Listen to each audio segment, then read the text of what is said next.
For the first time, Florida investigators admit missing 3-year-old Caylee Anthony is probably dead. We have scientific evidence back from the lab, the FBI lab, and we have evidence that we have not yet made public that leads our investigators to believe that Caylee is deceased. FBI evidence from an abandoned car shows the trunk once held a decomposing body. The lead investigator says it was probably the missing girl last seen in mid-June. Caylee's mom was rearrested on Friday. She faces new fraud and theft charges. Prosecutors say she has till tomorrow to accept a limited immunity deal. Cindy Anthony is still fuming over her daughter's rearrest Friday. She refuses to buy into evidence her granddaughter is dead. There was a bag of pizza for, 12 days in the back of the car full of maggots. It stunk so bad. You know how hot it's been. That smell was terrible. The person who was in the back of my granddaughter's car is not my granddaughter. So why don't you guys get your facts straight? More excuses as forensic evidence now formally indicates there was a decomposing, dead body in the trunk of Mom Casey's car. So far, those accounts have been based on leaks and sources and reports, but now police coming out and formally announcing forensic evidence states that a dead body was in this woman's car trunk. Tonight, where is 3-year-old little Caylee? The clock is ticking on an immunity deal offered to Mom Casey. It runs out 0900 tomorrow morning. Let's go straight out to Mark Williams with WNDB News Talk. Mark, what's the latest? Well, of course, the bombshell that was released late yesterday, the fact that lead investigator John Allen from the Orange County Sheriff's Department saying, yes, their DNA evidence coming back from the FBI lab shows that a body was in the trunk. What? You said DNA evidence?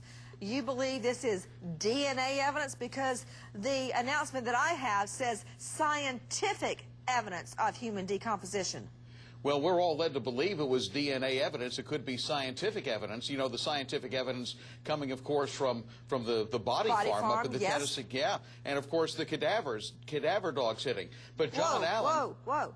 Answer me, please, Mark Williams. Okay. Do you know something the rest of the world doesn't know? Do you know that DNA evidence, deoxyribonucleic acid, points to a dead body? Because if that's so, then they can pinpoint the dead body to little Caylee. Well, John Allen, the lead investigator, said yesterday afternoon that they believe that it was little Caylee Anthony's body in the back of that car. Yes, I know that, but do you know the scientific evidence is DNA and not hair evidence? Well, one of the things they looked at was, of course, the hair evidence. I was going to get to that. Yes, no. Do you know there's DNA evidence? It's the hair evidence that they have back. And that okay, I'm taking that to no on the DNA evidence. Do what you need to do on that, but it's the hair evidence that came back. That's one of the things. They checked the DNA of that, and they also checked, obviously, they took samples from the comb and the toothbrush. Whoa. To Dr. Michael Arnell, board-certified forensic pathologist, let's just clear this up right now. Just because you have hair does not mean you've got DNA. I agree. That's a correct statement. Okay, back to you, Mark Williams. Give me the latest. Okay, John, lead investigator John Allen said there was a body in the back of the car. More than likely it was Caylee's, and so they think that they presume that Caylee is now dead. Of course, one of the things that they're doing is they have a search team in from Texas called EquiSearch. They have beat the bushes all day today. They also beat the bushes yesterday, even using a Sheriff's Department helicopter with infrared devices on it. ATVs they had on the ground, ground-penetrating radar. They have not been able to come up with anything. And one of the areas they searched was a wooded area near the Amscott store where Casey left her abandoned car. You know, I'm going to go to Drew Petrimo with WDBO. Drew, Mark Williams just said something that I find very probative. It means something. It proves something to me. The fact that we are now seeing formal searches, overhead searches by helicopters with radar by police. So far, we've seen some volunteer searches, so we've seen some blogger searches. We've seen a couple of cadaver dog searches, but they are out now with radar helicopters. They're searching ground. What does that say to you, Drew? Well, I mean, it's hard to say what they're thinking inside, but I think it's important to note the places that they are searching. Again, one of the areas they're searching is that area out by the airport. If you remember back, there was a lot of talk about the cell phone pings from Casey's cell phone that took place in that area around July 18th, 17th time, which is an important time in this case. They also searched another place known as Moss Park, which is also close to the Anthony's home. The third place that they searched is also important because it was near the Amscot where Casey actually abandoned her car, and it was found, of course, with this evidence inside of it. One more thing, if I could just hit on what he was talking about, the DNA evidence and the discrepancy of what they found. What they said is that they've gathered all this information, the hair, the DNA, the body farm, and it's come back and it's led them to believe that Caylee is dead. They're not exactly given specifics of what piece of evidence it was that made them believe that she's dead. They're basically saying the entirety of the evidence they've collected, as well as the testimony from her and her friends, and just everything they've gathered in this case lead them to believe that Caylee is dead. Joining me, Mark Williams and Drew Petrimo, both from Orlando, Florida. Everyone, we are taking your calls live. I want to go out to the bounty hunter that made headlines when he got this woman, Mom Casey, a bond and got her out of jail. He swore to me up and down that he thought he could get this woman to talk to him and help find little Caylee. He was convinced at that juncture the little girl was alive. Joining me tonight, Leonard Padilla, bounty hunter, helped get Casey Anthony out of jail. Mr. Padilla, thank you for being with her. You're welcome. With us tonight. Why did you come off the bond?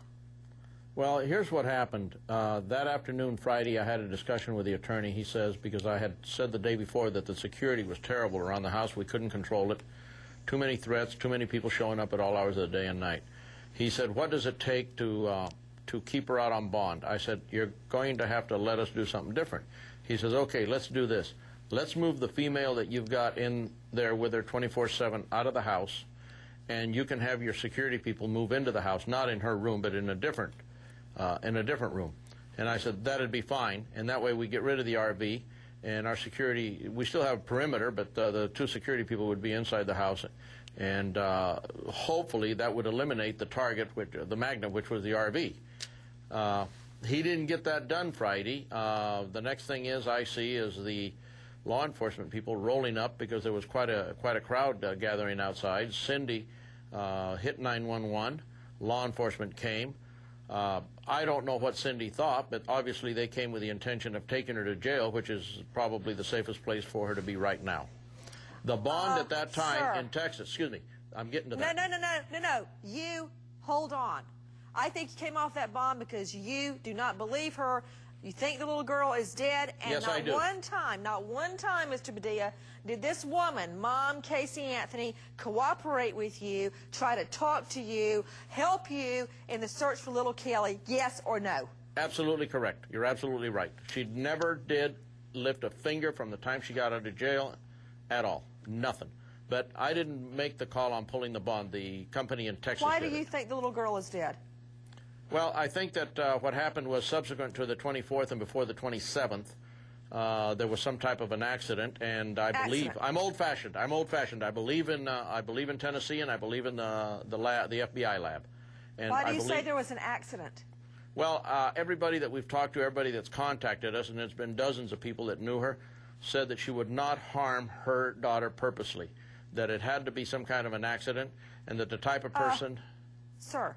Yes. You've been in this business a very, very long time, probably as long 33 years. as I've been in it. So if the camera guy there in the studio with you dropped down dead right now, would you rush and hide his body, or would you call 911, Mr. Padilla? Please answer. I would call 911, but I am not almost, I mean, this girl is not, her faculties aren't all there. I can tell you that. Well, to Bethany Marshall, psychoanalyst and author, just because somebody is a pathological liar, does that mean they're insane? No, I mean, what it really points to is that they have a severe personality disorder. I mean, think about our prison system. Our prison system is basically a warehouse for people with personality disorders. And I'm going to tell you, if a person... No, Bethany, our prison system is a warehouse for dyed-in-the-wool felons that prey on innocent people that are weaker or less cunning than they, such as 3-year-old Caylee Anthony.